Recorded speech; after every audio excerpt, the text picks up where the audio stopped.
Well, viewer mail?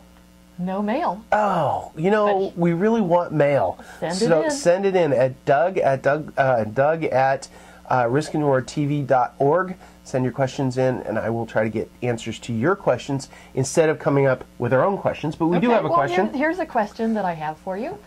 Where should I start pulling my financial life together? Well, that's a great question. I'm sure a lot of you are thinking this, and I know that it's difficult when you think about all the things that go on in your financial life.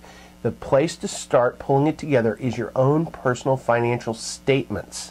And by statements, I mean creating your own personal balance sheet and creating your own personal cash flow statement.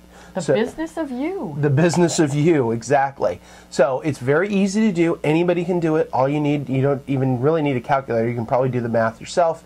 Very simple. Just you want to add up on your balance sheet. It's assets minus liabilities equaling your net worth.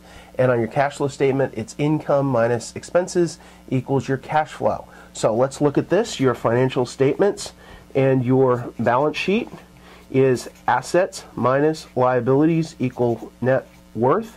So you simply add up your assets, subtract your liabilities, and you end up with an answer. Now, what's an asset? An asset is something that has value that you own. So it could be a house, it could be a car, it could be an IRA, it could be a 401k, etc.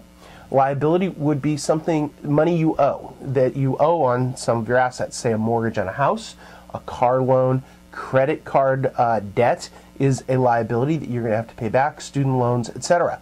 So you take all your assets, subtract out your liabilities, you end up with your net worth.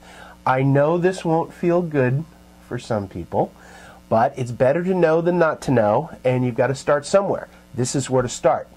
The other statement that's important is your cash flow statement. Your cash flow statement is simply your income minus your expenses equals your cash flow.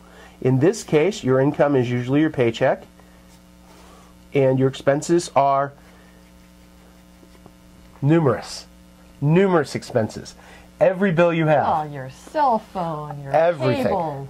That's right. Usually, typically, anyway, people have one paycheck coming in, that's your income, and they have how many bills going out?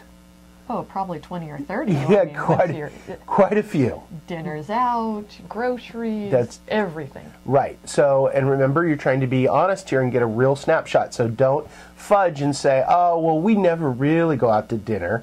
Well, we don't go out to dinner very often, but it's in there. And when we go, it costs money. So you need to be honest to make these actually useful. Well, so save up your receipts and then you'll really know. And make sure when you're doing this, don't do broad categories such as, Visa.